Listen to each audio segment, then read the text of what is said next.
నమస్తే welcome to our channel నేను మీ సిరి ఈ రోజు మనతో పాటు ఉన్నారు ప్రముఖ సీనియర్ జర్నలిస్ట్ సిఎస్ రావు గారు నమస్కారం నమస్తే సిరి సార్ ఇప్పుడు చూస్తుంటే ఆంధ్ర రాజకీయాలు ఆంధ్ర భవిష్యత్ మొత్తం ఏంటంటే ఆడుకుంటున్నట్టు అనిపిస్తుంది సార్ ఎందుకంటే జగన్మోహన్ రెడ్డి గారు కావచ్చు షర్మిల గారు కావచ్చు ఇంకా చాలామంది ఉన్నారు నేతలు అయితే వీళ్ళందరూ కలిసి మళ్ళీ తల్లి కాంగ్రెస్లో పిల్ల కాంగ్రెస్ వాళ్ళు వెళ్ళి తల్లి కాంగ్రెస్లో కలుస్తున్నట్టు అనిపిస్తుంది సార్ దీని మీద మీ అభిప్రాయం ఏంటి సార్ సో ఒకటి ఏంటంటే రాజకీయం అంటేనే ఆడుకోవటం రాజకీయం అంటేనే రాజకీయ చదరంగం అంటారు చదరంగం ఆడినట్టు ఉంటుంది రాజకీయం అనేది ఎప్పుడు ఎలా ఆడతారో ఎప్పుడు ఎలా ఎటువైపు నుంచి వ్యూహాలు పని చెక్ పెడతారో తెలియనటువంటి పరిస్థితి అందుకే దాన్ని రాజకీయ చదరంగం అని అంటూ ఉంటారు సో ఇప్పుడు ఆంధ్రప్రదేశ్లో జరుగుతున్నటువంటి రాజకీయ పరిణామాలను కనుక మనం ఒకసారి కనుక పరిశీలిస్తే రాజకీయ చదరంగాన్ని తలపిస్తుంది చదరంగం ఎలా ఆడితే ఎటువైపు నుంచి ఎటువైపు ఎవరు చెక్ పెడతారో తెలియనటువంటి పరిస్థితి ఇప్పుడు ఆంధ్రప్రదేశ్ రాజకీయాల్లో కనిపిస్తూ ఉంది ఎందుకంటే షర్మిల పోయి కాంగ్రెస్ పార్టీలో చేరారు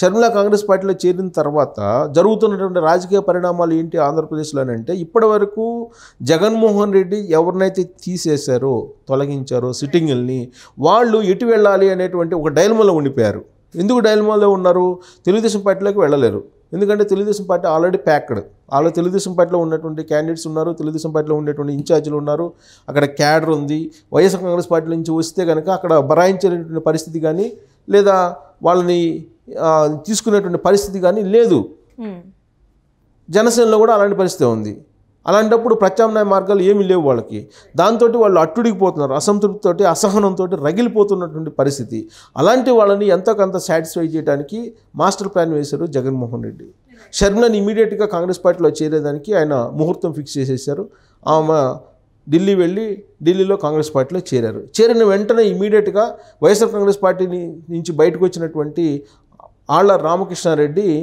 షర్మిలతో నేను నడుస్తాను అని చెప్పి కాంగ్రెస్ పార్టీలోకి చేరారు ఆయన మాదిరిగానే మల్లాది విష్ణు కూడా రెడీగా ఉన్నారు పూర్వపు కాంగ్రెస్ పార్టీకి సంబంధించినటువంటి లీడర్లే వైఎస్ఆర్ కాంగ్రెస్ పార్టీలో ఎక్కువ ఉన్నారు అలాగే పూర్వపు కాంగ్రెస్ పార్టీకి సంబంధించినటువంటి క్యాడరే వైఎస్ఆర్ కాంగ్రెస్ పార్టీలో ఉన్నారు ఇప్పుడు వాళ్ళకి అక్కడ అన్యాయం జరిగితే ఇమ్మీడియట్గా తెలుగుదేశం పార్టీలోకో జనసేన పార్టీలోకి వెళ్లకుండా ఒక ప్రత్యామ్నాయ వేదికను ఏర్పాటు చేశాడు జగన్మోహన్ రెడ్డి చాలా వ్యూహాత్మకంగా షర్మిల రూపంలో అనేది వినిపిస్తుంది ఇప్పుడు సో ఇమీడియట్గా షర్మిల ఇంతకాలం పాటు స్లోగా ఉన్నటువంటి షర్మిల వైఎస్ఆర్ తెలంగాణ పార్టీని కాంగ్రెస్ పార్టీలో విలీనం చేసేటువంటి ప్రక్రియ ఎప్పుడో 2 నెలల క్రితం జరగాలి తెలంగాణ అసెంబ్లీ ఎన్నికల ముందే జరగాలి వాస్తవంగా అప్పుడే ముహూర్తం పెట్టారు కానీ చివరి నిమిషంలో ఈ విలీన ప్రక్రియను ఆపేశాడు జగన్మోహన్ రెడ్డి చాలా వ్యూహాత్మకంగా ఎందుకంటే తెలంగాణలో అసెంబ్లీ ఎన్నికలు అయిపోయిన తర్వాత చూద్దామని చెప్పి ఒకవేళ తెలంగాణ అసెంబ్లీ ఎన్నికల్లో బీఆర్ఎస్ పార్టీ కనుక గెలిచి ఉంటే వైఎస్ఆర్ తెలంగాణ పార్టీని కంటిన్యూ చేసేవాళ్ళు ఇక్కడ బీఆర్ఎస్ పార్టీ అధికారంలో రాలేదు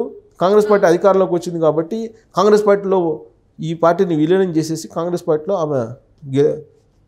ఆమె ఏదో ఒక కీలకమైనటువంటి రోల్ను పోషించబోతున్నారు సో ఇప్పుడు వైఎస్కి సంబంధించిన అభిమానులు కానీ లేదా వైఎస్ఆర్ కాంగ్రెస్ పార్టీలో ఉండేటువంటి రెబల్స్ కానీ వీళ్ళు కాంగ్రెస్ పార్టీలోకి వెళ్ళి కాంగ్రెస్ పార్టీలో చేరేటువంటి అవకాశం ఉంది ఇదంతా కూడా ఇక్కడ రగిలిపోతున్నటువంటి వాళ్ళకి ఒక స్థానం ఏర్పాటు చేయడానికి జగన్మోహన్ రెడ్డి వేసినటువంటి షర్మిల వేసినటువంటి ఒక ఎత్తుగడలో భాగంగా నడుస్తున్నటువంటి ఒక చదరంగం రాజకీయ చదరంగం అని చెప్పి మనం అనుకోవచ్చు సో రాబోయేటువంటి రోజుల్లో దాదాపుగా 20 నుంచి 25 మంది వైఎస్ఆర్ కాంగ్రెస్ పార్టీకి సంబంధించిన రెబల్స్ కాంగ్రెస్ పార్టీలో చేరేటువంటి అవకాశం ఉంది ఆంధ్రప్రదేశ్లో కాంగ్రెస్ పార్టీకి స్థానమే లేదు గత 10 ఏళ్ల నుంచి కూడా అంతకుముందు బలంగా ఉండేది కాంగ్రెస్ పార్టీ ఉమ్మడి ఆంధ్రప్రదేశ్లో ఎప్పుడైతే రాష్ట్రం విడిపోయిందో ఆ రోజు నుంచి కాంగ్రెస్ పార్టీకి స్థానం లేకుండా పోయింది ఆంధ్రప్రదేశ్లో తెలంగాణలో కూడా మొన్నటి వరకు లేదు తెలంగాణలో కొట్లాడిన తర్వాత ఇప్పుడు 2023లో అధికారంలోకి రాగలిగింది కానీ ఆంధ్రప్రదేశ్లో ఇప్పుడు కూడా ఉనికి లేనటువంటి పరిస్థితి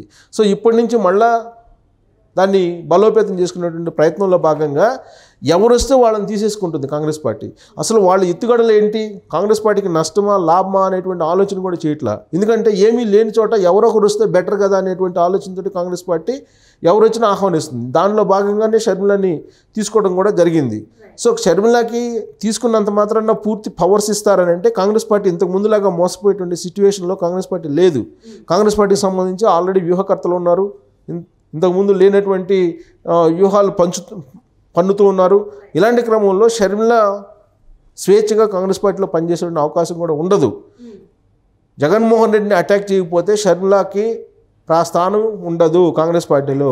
ఖచ్చితంగా జగన్మోహన్ రెడ్డిని అటాక్ చేయాలి. కానీ షర్మిల, జగన్మోహన్ రెడ్డి వాళ్ళిద్దరు వ్యూహం ఏంటంటే కాంగ్రెస్ పార్టీలోకి వెళ్తే అటు కాంగ్రెస్ పార్టీ మందే, ఇటు వైఎస్ఆర్ కాంగ్రెస్ పార్టీ మందే, రెండు ఒకటే అని చెప్పి అంటే భావంలో వాళ్ళిద్దరు ఉన్నారు.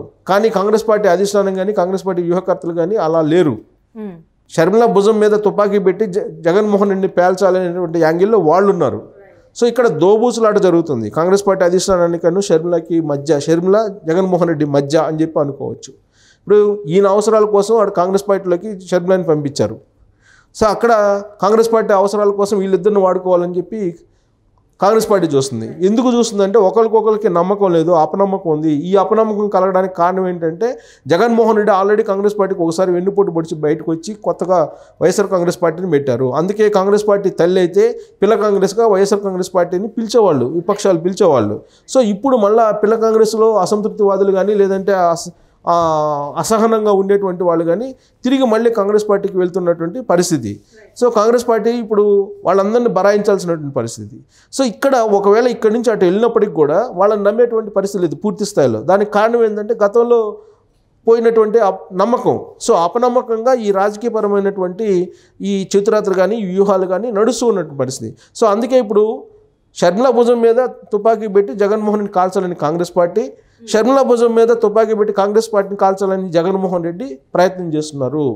సో ఈ క్రమంలో షర్మిల కాంగ్రెస్ పార్టీకి వెళ్ళినప్పటికీ కూడా ఎవరు ఎత్తుగడలు వాళ్ళకు ఉన్నాయి.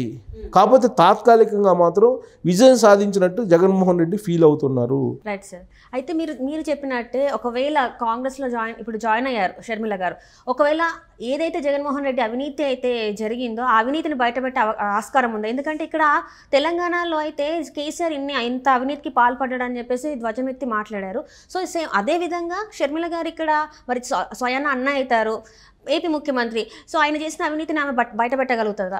ఒకవేళ బయట పెట్టకపోతే షర్మిలని ఏం చేయాలనేది కాంగ్రెస్ పార్టీకి తెలుసు. ఇంతకు ముందులాగా కాంగ్రెస్ పార్టీ మరొకసారి జగన్మోహన్ రెడ్డి వల్ల పడేటువంటి పరిస్థితి ఉండదు. ఎందుకంటే కాంగ్రెస్ పార్టీ ఇంతకు ముందు వేరు, ఇప్పుడు వేరు. రాజకీయ వ్యూహకర్తలు ఉన్నారు, రాజకీయ వ్యూహాలు వేరుగా ఉన్నాయి. ఇప్పుడు రాహుల్ గాంధీ అలాగే ప్రియాంక మొత్తం సారథ్యంలో నడుస్తుంది.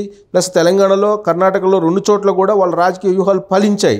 కానీ ఇప్పుడు షర్మిల వచ్చినంత మాత్రాన్ని గుడ్డిగా నమ్మి జగన్మోహన్ రెడ్డి షర్మిలని పూర్తి స్థాయిలో పగ్గాలు అప్పి చెప్పేటువంటి పరిస్థితి ఉండదు, ఉండేటువంటి అవకాశమే లేదు. ఆల్రెడీ జగన్మోహన్ రెడ్డి ఒకసారి వెన్నుపోటు పొడిచాడు కాంగ్రెస్ పార్టీకి అనేది వాళ్ళకి తెలుసు. ప్రత్యేకించి సోనియా గాంధీ ఆ రోజు నుంచి కూడా ఆగ్రహంగా ఉన్నారు జగన్మోహన్ రెడ్డి మీద. కాబట్టి జగన్మోహన్ రెడ్డి వదిలేటువంటి ప్రసక్తే లేదని చెప్పేసి తెలంగాణకు సంబంధించినటువంటి ఎంపీలు కానీ లేదా రాయలసీమకు సంబంధించినటువంటి ఒక ఎంపీ కానీ ఆల్రెడీ ఇంతకు ముందే అనేక వేదికల మీద నుంచి చెప్పడం కూడా జరిగింది. సో సోనియా గాంధీ ఒక శపథం చేశారు జగన్మోహన్ రెడ్డి అంతు చూడాలని చెప్పి. సో జగన్మోహన్ రెడ్డి ఆలోచనలు జగన్మోహన్ రెడ్డికి ఉంటే ఆల్రెడీ కాంగ్రెస్ పార్టీ అధిష్టానానికి ఉన్నాయి. సో ఇక్కడ ఒకరికొకరికి నమ్మకం అనేది లేదు.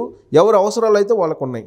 ఎవరి అవసరాల కొద్దీ వాళ్ళు రాజకీయపరమైనటువంటి గేమ్స్ ఆడుతూ ఉన్నారు. ఇప్పుడు ఏమీ లేని చోట ఎవరో ఒకరు వస్తే బాగుంటుంది అనేటువంటి యాంగిల్లో షర్మిలని తీసుకుంది కాంగ్రెస్ పార్టీ. వాస్తవంగా కాంగ్రెస్ పార్టీ ఏం లేదు ఆంధ్రప్రదేశ్లో. సో ఏమీ లేని చోట ఎవరు వచ్చినా పర్లేదని చెప్పి షర్మిలని తీసుకున్నారు. బట్ జగన్మోహన్ రెడ్డి ఏమనుకుంటున్నారు, ఒకవేళ ఎన్డీఏ రాకుండా రాబోయేటువంటి రోజుల్లో ఇండియా కూటమి కనుక అధికారంలోకి వస్తే జైల్లోకి పోకుండా తప్పించుకోవచ్చు అని చెప్పి షర్మిలను ఉపయోగించుకోవడానికి ఆయన ప్రయత్నాలు ఆయన చేస్తున్నారనేది కాంగ్రెస్ పార్టీ వాళ్ళకి తెలియనటువంటి అంశం కాదు.